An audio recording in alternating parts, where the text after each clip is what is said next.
Hay momentos en la historia en los que todo parece detenerse, aunque nadie lo note de inmediato. Días en los que las viejas estructuras crujen levemente, casi imperceptibles, como una viga que comienza a ceder no por el peso de una carga nueva, sino por la insistencia del tiempo. Son movimientos que no se anuncian con fanfarria, pero cuya repercusión puede ser más duradera que cualquier terremoto visible. Y, sin embargo, ocurre. Está ocurriendo. Las conversaciones no empiezan en las plazas ni en las cadenas de televisión. Empiezan en las miradas. En el gesto contenido de un obispo al salir del aula sinodal. En la pausa prolongada de un seminarista que oye, por primera vez, palabras que no sabía que anhelaba. En la sala de estar de una familia católica que ha aprendido, por años, a hablar con cuidado sobre la fe. Algo se ha movido. Algo, o alguien. El nombre que vuelve una y otra vez, casi como un eco que se extiende desde los muros vaticanos hasta los confesionarios más escondidos, es el suyo, León. León XIV. Su elección, inesperada para muchos, ha desatado una corriente de emociones distintas y hasta contradictorias. Para algunos, esperanza. Para otros, temor. Para la mayoría, una mezcla de asombro y desconcierto. No ha pasado tanto tiempo desde su elección, pero el tono ha cambiado. Ya no es solo la elección de un pontífice. Es la presencia de alguien que, al hablar, no pide permiso. Que no mide palabras para no incomodar. Que no parece buscar aprobación. Y, paradójicamente, es eso mismo lo que está atrayendo las miradas. El mundo escucha porque reconoce que no se trata de una figura mediática más. Lo que ha dicho, y sobre todo, como lo ha dicho, ha encendido una chispa que aún no se apaga. En los medios, han intentado traducir sus palabras como si fueran gestos de ruptura. Otros las han interpretado como un regreso a fórmulas pasadas, una nostalgia mal entendida. Pero quienes lo han escuchado con atención saben que no se trata de una nostalgia ni de un programa de reforma. No hay un plan de marketing eclesial. No hay promesas de apertura ni cierres tajantes. Hay, simplemente, una voz que parece hablar desde un lugar distinto.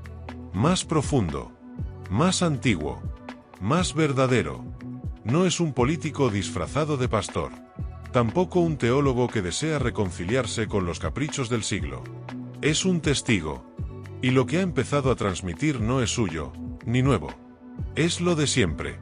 Pero dicho ahora con una autoridad que no suena impuesta, sino asumida. Con una fuerza que no es teatral, sino serena. Como si al fin, después de tantos años de confusión, alguien hubiera decidido no reinterpretar el mensaje, sino entregarlo limpio. No hay improvisación en lo que hace. No hay agresividad en su tono, pero tampoco titubeo. Es como si hablara con una conciencia arraigada en la eternidad, y no en el consenso. Como si supiera, con la certeza de los antiguos, que lo verdadero no necesita decorarse para ser hermoso. Solo necesita ser pronunciado con amor y sin miedo. Y eso es lo que desconcierta. En una época acostumbrada a líderes que buscan complacer a todos, su sola existencia ya incomoda. No porque ataque, sino porque recuerda. Recuerda que la fe cristiana no es un sentimiento colectivo, ni una ética amable. Es un camino. Exigente. Luminoso. Y no exento de cruz. Tal vez eso sea lo que más ha inquietado. Que no haya en sus palabras una oferta de comodidad, sino una invitación a la conversión. Que no busque adaptar el Evangelio al mundo, sino llamar al mundo a volver al Evangelio. Que no suavice la verdad para hacerla digerible, sino que la proclame tal cual es, con el peso y la gloria que siempre ha tenido. Y sin embargo, no hay dureza. Solo claridad. Una claridad que hacía tiempo no se oía con esta paz. Una claridad que no divide, sino que revela. Que no condena, pero tampoco esconde.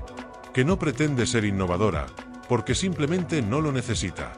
Es esa claridad la que ahora se extiende, poco a poco, como una brisa que recorre pasillos antiguos, tocando a quienes habían perdido el aliento en medio de discursos vacíos. Y es en esa brisa donde algo comienza a renacer. No algo nuevo. Algo eterno. Por eso, lo que está ocurriendo no puede llamarse revolución. Ni siquiera reforma. Es algo más hondo. Es un retorno. Y ese retorno apenas comienza. En el Vaticano, el aire ha cambiado. No es fácil describirlo. No hay anuncios oficiales, ni reformas estructurales, ni comunicados que anuncien un nuevo paradigma. Pero quienes viven dentro de esos muros lo saben. Lo sienten. El modo en que los cardenales caminan por los pasillos, la forma en que se cruzan las miradas durante los consistorios, la repentina cautela de quienes antes hablaban con soltura. Todo es distinto. Hay silencios más largos que antes. No el silencio del aburrimiento o de la rutina, sino el de quienes están midiendo cada palabra, porque han entendido que ya no se puede hablar de lo sagrado con ligereza. Porque ahora alguien escucha. De verdad. Y esa presencia obliga. No impone, no castiga, pero incomoda. Como la mirada de un padre que no necesita levantar la voz para hacerse entender. Muchos obispos han preferido esperar. No se alinean de inmediato ni se oponen frontalmente. Observan. Intentan leer los gestos, las homilías, las decisiones litúrgicas, las entrevistas, que no abundan, pero bastan. Quieren comprender si lo que está ocurriendo es una ola pasajera o un giro profundo. Algunos lo llaman un momento de gracia. Otros, en voz más baja, un retroceso. Pero los fieles no esperan. O no todos. En distintos rincones del mundo, sin instrucciones, sin organización previa, comienzan a reunirse, a rezar, a escuchar, a hablarse entre ellos como no lo hacían antes. Algunos han vuelto a la misa diaria. Otros se han confesado por primera vez en años. No por miedo, ni por obligación, sino porque han empezado a entender, de un modo nuevo, que están llamados a algo más alto, más digno, más santo. Y en medio de ese despertar silencioso, está él. León XIV no busca protagonismo. De hecho, evita las cámaras todo lo que puede sin parecer distante. No improvisa gestos espectaculares, ni juega con la espontaneidad para ganar simpatía. Se limita a cumplir su misión con una fidelidad que descoloca. Lo que más impacta no es lo que hace, sino cómo lo hace, con la serenidad de quien no tiene nada que demostrar, con la firmeza de quien no tiene nada que temer. Se ha dicho que su mirada es grave, pero no dura, que no sonríe con facilidad, pero cuando lo hace no es para complacer. Es una sonrisa que nace del alma, de la certeza, no del cálculo. Como si ya hubiera pasado por todas las pruebas internas que un hombre debe enfrentar antes de hablar en nombre de algo eterno. Y en sus palabras, que nunca son muchas, hay un eco que remueve, porque no apelan al sentimentalismo, sino al alma.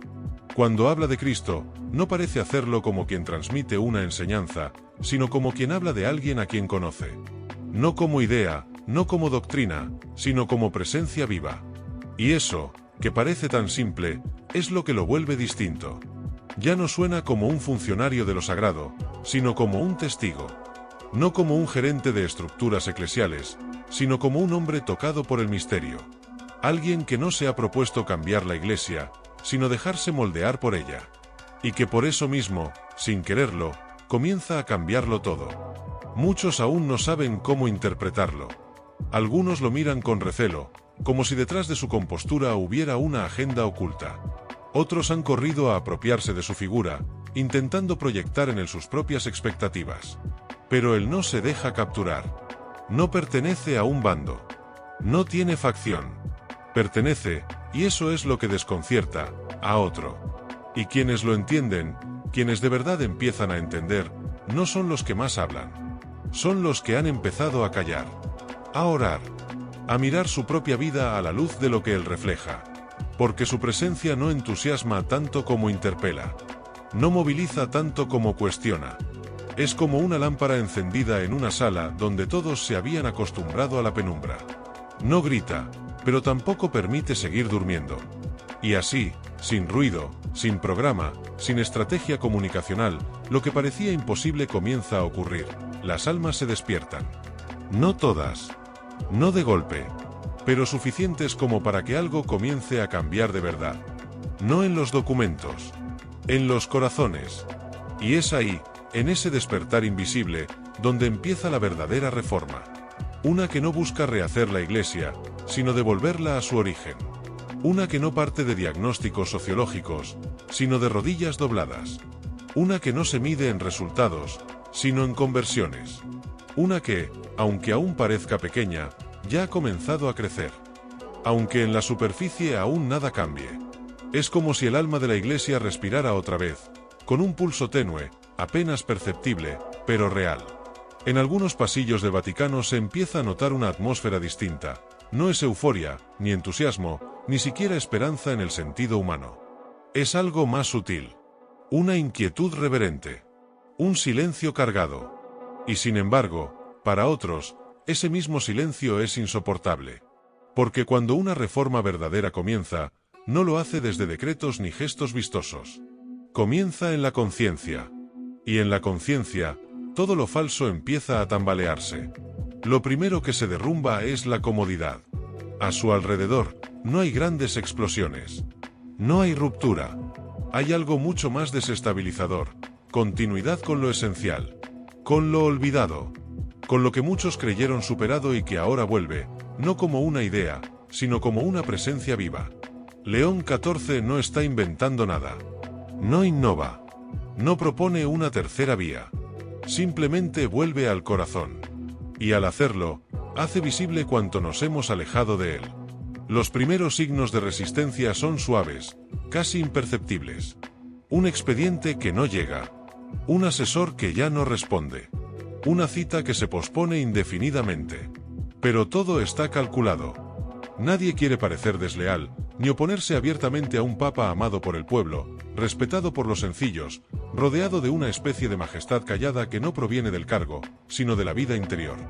En algunas oficinas de la curia, se redactan análisis, se cruzan informes, se construyen estrategias para contener lo que ya se ha desatado.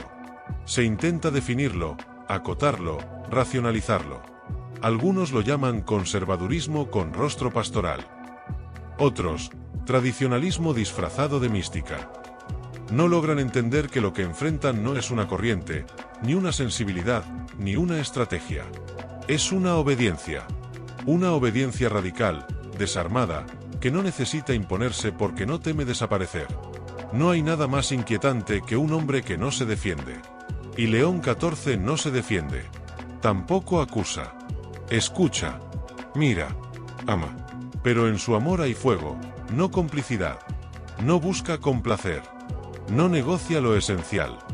No se escuda en ambigüedades ni se acomoda al lenguaje del mundo. Habla con la sencillez de quien se sabe amado por Dios y juzgado por él solo. Esa libertad no puede ser tolerada por quienes han hecho del consenso su única brújula. Y sin embargo, esa misma libertad comienza a atraer a otros. No a los poderosos, ni a los instalados, sino a los sedientos. A los que, dentro de la Iglesia, llevan años sintiendo que algo falta, aunque no sepan nombrarlo. Algunos obispos, discretamente, comienzan a imitarlo. No con declaraciones públicas, sino con gestos concretos. Recuperan la liturgia, vuelven a confesar, se despojan de aparatos innecesarios. Algunos vuelven a rezar el breviario como si fuera la primera vez. Otros desempolvan el latín, no por nostalgia, sino por reverencia. Algo está despertando. Pero el precio no tarda en llegar. A medida que su ejemplo se expande, también lo hace la oposición. Los medios, que al principio lo celebraban como un místico amable, comienzan a inquietarse por sus silencios. ¿Por qué no habla de lo que todos hablan? ¿Por qué no se pronuncia sobre las grandes causas? ¿Por qué no moderniza la doctrina, si tantos lo esperan? Algunos columnistas insinúan que detrás de su espiritualidad hay una estrategia oculta. Que en el fondo es un retroceso, una amenaza para la apertura lograda en las últimas décadas. Y sin embargo, él no responde. No entra en el juego. No se justifica. En lugar de discursos, hace visitas. En lugar de reformas estructurales, se sienta a los pies de los enfermos. Un día aparece en una cárcel, sin aviso previo. Otro día, en un monasterio de clausura donde solo lo reconocen las monjas. No busca notoriedad, pero cada gesto suyo parece estar impregnado de una transparencia que desarma. Muchos no saben qué hacer con eso. Un papa que no necesita ganar batallas mediáticas, que no da eslogans, que no ofrece seguridad ideológica a ningún bando, que solo quiere que Cristo sea amado y que su iglesia vuelva a la fuente. En la corte vaticana, esto resulta casi incomprensible. ¿Dónde está su plan? ¿Dónde sus aliados? ¿Qué busca realmente? La respuesta es simple. No busca nada. Solo quiere ser fiel. Y esa fidelidad, silenciosa y luminosa, empieza a mostrar los contornos del verdadero conflicto. No es entre progresistas y conservadores, ni entre modernidad y tradición. Es entre verdad y mentira, entre entrega y cálculo, entre cruz y comodidad. Y ese conflicto, aunque aún no lo sepan todos, está a punto de hacerse visible. Y ese conflicto, aunque todavía no lo vean todos, ya respira bajo la superficie, como el humo antes del fuego. No se anuncia, se infiltra, silencioso, persistente, viscoso. Primero llega como una incomodidad leve en ciertos ambientes, un susurro entre clérigos que nunca usan palabras demasiado directas. Hay perplejidades, murmuran. Hay desconcierto. Son hombres de tono mesurado, rostros inalterables, vocabulario cuidadosamente calibrado. Jamás dirían que el Papa se equivoca. Solo cuestionan sus modalidades, su forma de gobierno, su interpretación pastoral del magisterio. Pero no es pastoral lo que los inquieta. Lo que de verdad les molesta es que León XIV no teme parecer pequeño. No les da discursos para reforzar sus seguridades. No les ofrece excusas para continuar administrando la Iglesia como si fuera un sistema institucional, una maquinaria jurídica. Él les habla de pobreza, de adoración, de silencio.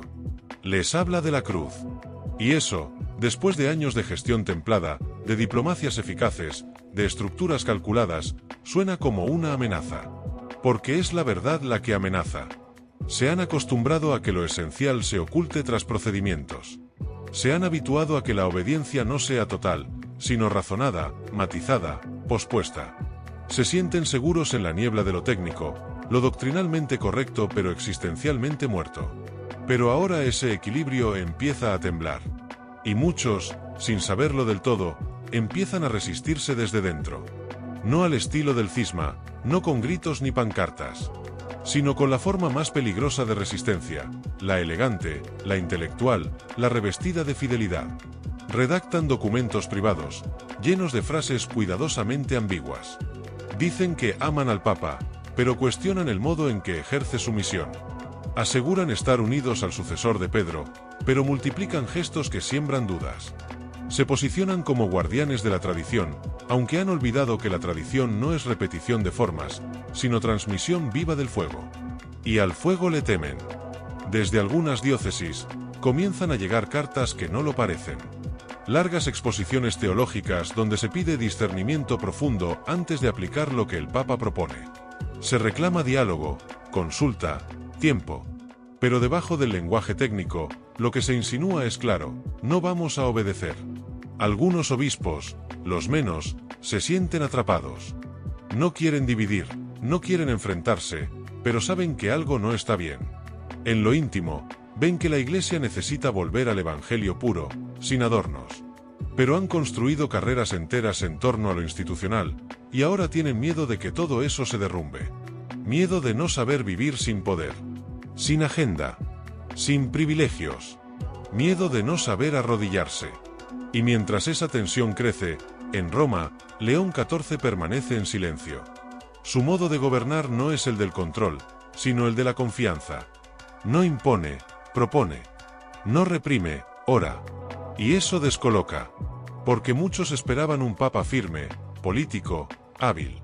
En cambio, tienen a un hombre que pasa más tiempo en la capilla que en las oficinas.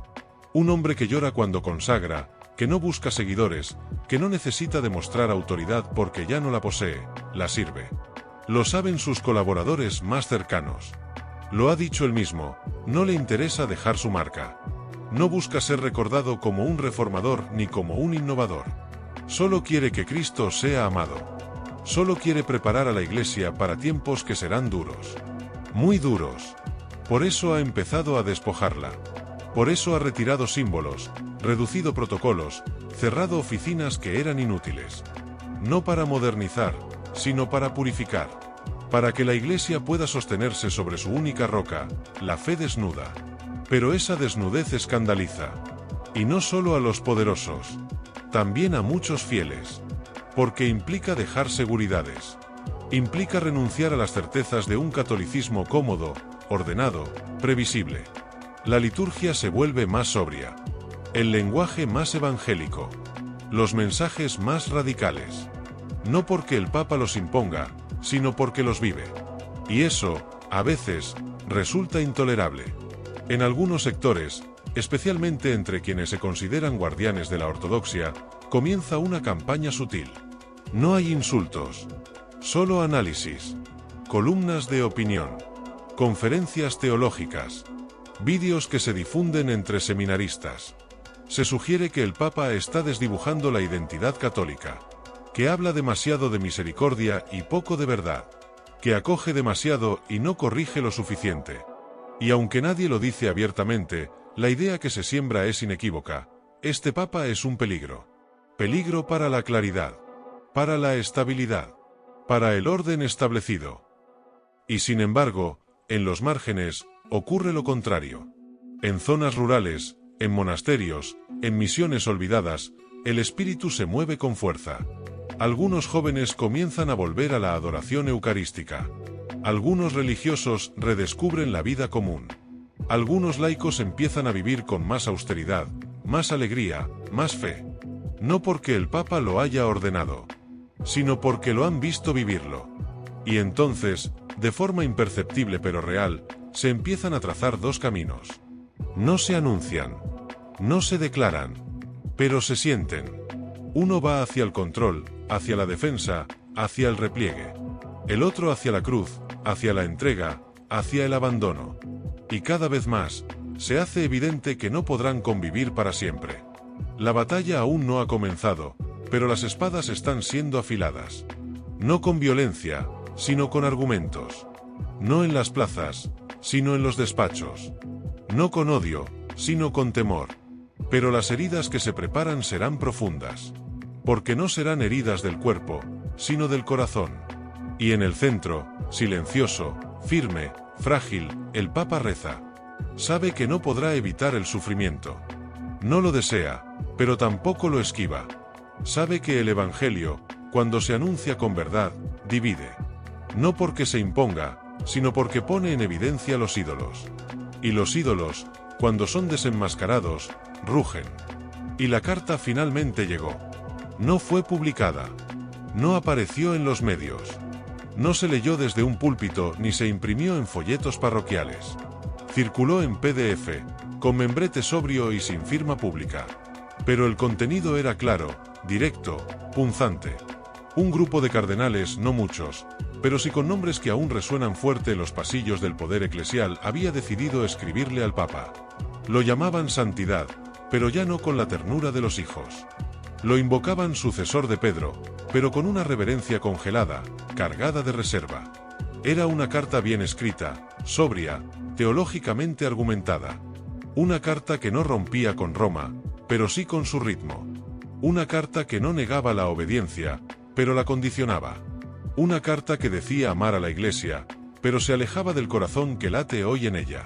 Decían estar confundidos. Decían no entender ciertas reformas, ciertas omisiones, ciertos silencios. Se preguntaban por qué el Papa no respondía a determinadas dudas, por qué no clarificaba puntos que según ellos estaban generando desconcierto doctrinal. Alegaban que las almas estaban en peligro, que los pastores necesitaban certeza, que el depósito de la fe requería una defensa más explícita, más firme, más tradicional. Pero no pedían aclaraciones.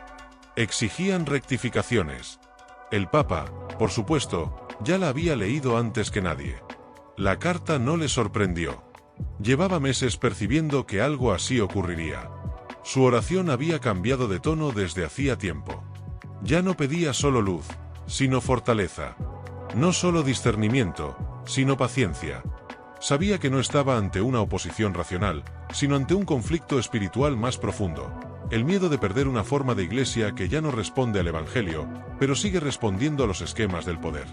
No respondió públicamente. No convocó a los cardenales firmantes. No redactó un contragolpe doctrinal. Fue a la capilla. Se arrodilló. Lloró en silencio. Después, al día siguiente, hizo algo que desconcertó incluso a sus más cercanos. En lugar de contradecir la carta, anunció una jornada de adoración eucarística en toda la iglesia, en todas las diócesis, en cada parroquia, cada monasterio, cada capilla. No para rezar por una intención abstracta. El motivo era claro: para que el Espíritu Santo purifique a la Iglesia del miedo y de toda forma de idolatría eclesial. No pronunció ningún juicio. No señaló a nadie. Pero muchos entendieron que la batalla había comenzado. No con ruido, sino con un acto profundamente eucarístico. Con un silencio que arde. Y entonces las líneas se empezaron a trazar con mayor nitidez. Algunos obispos se sumaron con entusiasmo. Otros callaron. Algunos redactaron mensajes pastorales llenos de mística, invitando a sus fieles a redescubrir el centro de todo: Cristo presente, real, silencioso, entregado. Otros, en cambio, organizaron la adoración como un trámite más, sin fe, sin celo, sin alma. Pero en muchos lugares ocurrió lo que el Papa había intuido. El pueblo pequeño, el que no aparece en los editoriales, comenzó a rezar con una hondura nueva. Algunos volvieron al sacramento de la confesión después de años. Otros se reconciliaron en familias rotas. Algunos sacerdotes lloraron durante la consagración sin saber por qué. Era como si la carta, al intentar cuestionar al pastor, hubiera provocado sin querer un reencuentro con el Cordero. No fue una respuesta política. Fue una reacción del espíritu. Y sin embargo, la tensión no se redujo. Solo cambió de campo. Ahora no se discutía en sínodos o documentos, sino en los corazones. ¿Quién es el centro de la Iglesia? ¿Cristo o la estructura? ¿El Evangelio o las fórmulas? ¿La verdad que salva o la doctrina que ordena? Muchos comenzaron a tomar partido, pero no de forma explícita. Algunos sacerdotes empezaron a predicar con un tono más duro, más preocupado por los errores doctrinales que por la conversión real. Algunos laicos comenzaron a sospechar de todo lo que no sonara a pasado. Algunos jóvenes, en cambio, empezaron a preguntarse si todo esto era solo una disputa interna o si realmente el espíritu estaba queriendo sacudir algo más profundo. Y entre todo eso, el Papa seguía sin hablar de la carta. No por cobardía, sino porque comprendía que ya no era momento de argumentar. Era momento de preparar. Algo se avecinaba. Una purificación. Una división que no podía evitarse. Y su única misión era mantener los ojos fijos en Cristo, sin distraerse. Esa noche, en la Domus Sanctae Martae, solo dejó encendida una lámpara frente al Santísimo. Afuera, la ciudad dormía. Adentro, empezaba a temblar lo que no estaba construido sobre roca. A la mañana siguiente, la noticia se extendió con la velocidad implacable de un incendio en el bosque seco. En los círculos eclesiales más conservadores y también en las redes sociales católicas de todo el mundo, se comentaba con asombro y preocupación la declaración oficial de un obispo que hasta entonces había sido conocido por su fidelidad y discreción. Su nombre, pronunciado con mezcla de respeto y sorpresa, se convirtió en el centro de un torbellino que amenazaba con sacudir los cimientos mismos de la Iglesia. El comunicado que el obispo publicó, claro y contundente, había sido redactado con una precisión calculada. No había lugar para ambigüedades ni medias palabras.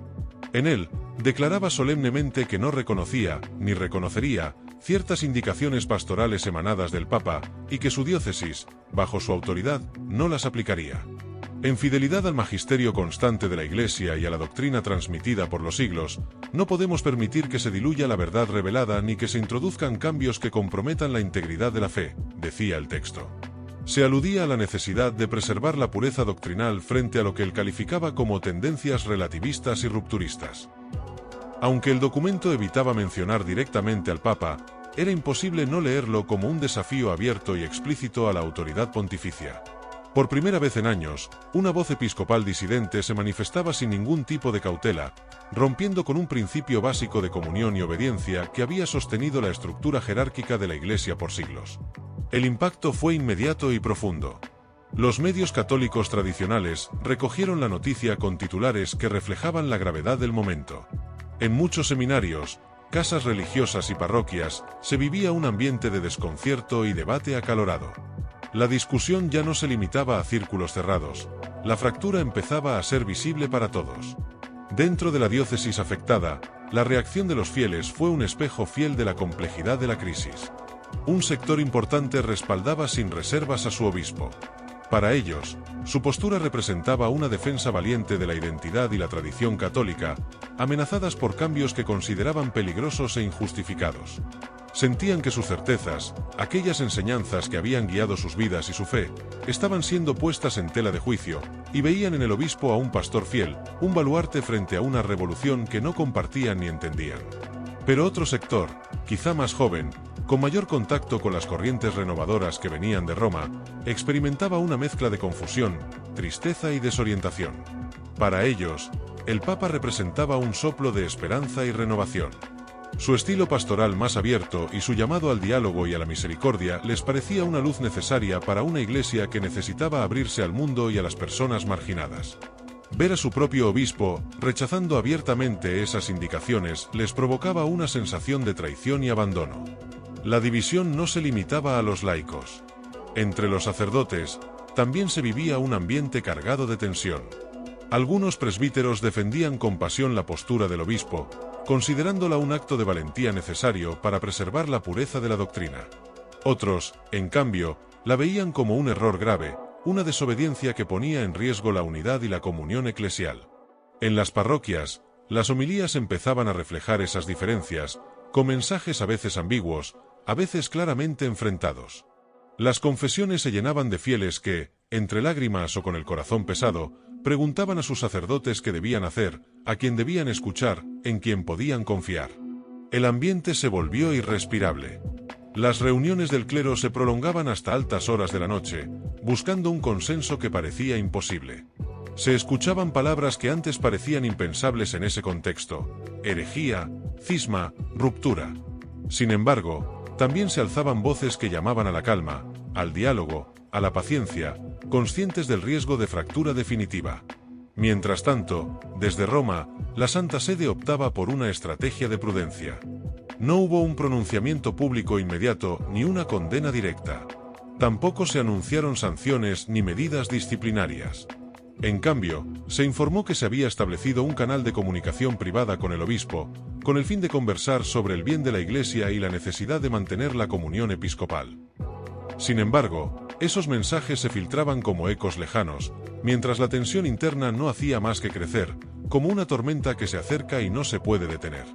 El Papa, por su parte, seguía su rutina habitual. A pesar de las dificultades, las críticas y la evidente soledad, dedicaba largas horas de oración ante el Santísimo Sacramento, buscando la guía del Espíritu Santo para tomar decisiones en medio de la tormenta. Sabía que su camino no sería fácil, y que muchos no compartirían su visión. Pero confiaba en que la Iglesia, a pesar de las heridas, encontraría la fuerza para seguir adelante.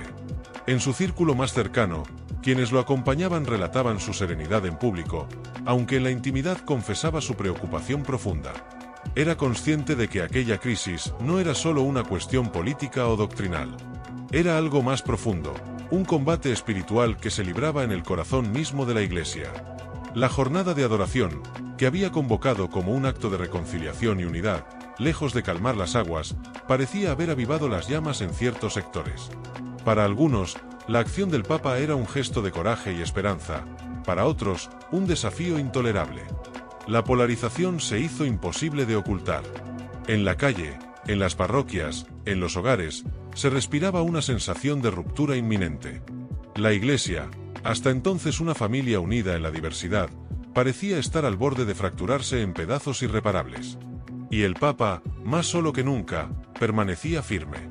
En la soledad de su habitación, cuando la ciudad dormía y el silencio reinaba, se preguntaba cuánto tiempo más podría sostener esa línea sin que la comunidad se desmembrara. Sabía que la batalla era ardua, que muchos sufrirían, y que las heridas dejarían cicatrices profundas. Pero también sabía que, en ese momento, más que nunca, debía resistir. Que la verdadera lucha no era política ni siquiera doctrinal, sino espiritual, la lucha por el alma misma de la Iglesia. Y en esa batalla, no podía permitirse ceder. Porque sabía que, después de la noche más oscura, el amanecer siempre llega. Los días siguientes transcurrieron como un lento goteo que pareciera desgastar las piedras más firmes. La diócesis se mantenía en vilo, dividida en sus afectos y lealtades, y la Iglesia Universal observaba con creciente atención y expectación. La tensión se había convertido en un clima casi tangible, que impregnaba cada encuentro, cada homilía, cada conversación. Nadie podía ignorar que la situación había cambiado para siempre. En medio de ese ambiente convulso, el Papa decidió convocar una asamblea especial de obispos, teólogos y representantes de los fieles para abordar la crisis con una mezcla de firmeza y apertura que caracterizaba su pontificado. No se trataba solo de resolver una disputa puntual, sino de repensar cómo la Iglesia podía mantenerse unida en medio de la diversidad y los desafíos de un mundo en constante transformación. El encuentro se llevó a cabo en un monasterio antiguo, rodeado de naturaleza, un lugar elegido con la intención de promover la reflexión, la oración y el diálogo sincero. Durante varios días, hombres y mujeres de profunda fe y pensamiento se reunieron para compartir sus inquietudes, sus miedos y sus esperanzas. Hubo momentos de tensión, sí, pero también instantes de comprensión y reconocimiento mutuo. El Papa habló con una voz serena pero firme, recordando que la Iglesia es una familia imperfecta, llamada a caminar juntas hacia la santidad, pero también consciente de sus fragilidades y errores. Insistió en que la comunión no es uniformidad, sino una unidad que acoge la riqueza de las diferencias sin perder su identidad esencial. La verdad se vive en la caridad, repitió con fuerza, como un mantra que debía guiar cada paso. Al mismo tiempo, el obispo que había desafiado públicamente las indicaciones pontificias asistió a la asamblea. No como un adversario cerrado, sino como un hermano dispuesto a escuchar y ser escuchado. El diálogo no fue fácil. Se enfrentaron posiciones firmes y profundas convicciones, pero también hubo gestos de humildad y apertura. Reconocieron que la crisis era un llamado urgente a la renovación personal y comunitaria, a la búsqueda sincera del bien mayor. Afuera, mientras tanto, la vida continuaba. Los fieles, aunque todavía con dudas, empezaban a ver que la Iglesia no era un bloque rígido, sino un organismo vivo, capaz de discutir, equivocarse y corregirse. Las parroquias comenzaron a organizar encuentros de diálogo y oración, espacios donde la gente podía expresar sus sentimientos sin miedo y encontrar apoyo en la comunidad. El Papa, al terminar la asamblea, emitió un mensaje final que fue leído en todas las iglesias del mundo. No era un decreto, ni una condena, sino una invitación a la reconciliación, a la paciencia y a la esperanza. Recordaba que la historia de la Iglesia estaba llena de momentos difíciles, de heridas y divisiones, pero también de milagros y renacimientos. Invitaba a todos a confiar en la acción del Espíritu Santo, que no abandona nunca a su pueblo. En ese mensaje, enfatizaba que la verdadera autoridad en la Iglesia no radica en la imposición, sino en el servicio, en el amor y en la verdad vivida con humildad. Y que cada uno, desde su lugar, estaba llamado a ser constructor de unidad, puentes en lugar de muros. La crisis, aunque todavía latente, empezaba a transitar hacia un nuevo capítulo. No una solución definitiva, pero sí un camino abierto, difícil pero esperanzador. Porque la Iglesia, al fin y al cabo, es una comunidad de pecadores llamada a la santidad, un cuerpo frágil pero lleno de vida. En ese momento, bajo el sol que despuntaba en el horizonte, el Papa salió al balcón de la basílica. Miró la plaza llena de fieles, con sus rostros iluminados por la luz de la mañana, y respiró hondo. Sabía que el camino sería largo y lleno de desafíos, pero también que nunca caminaría solo. Porque en la fe y en la esperanza, la Iglesia siempre renace.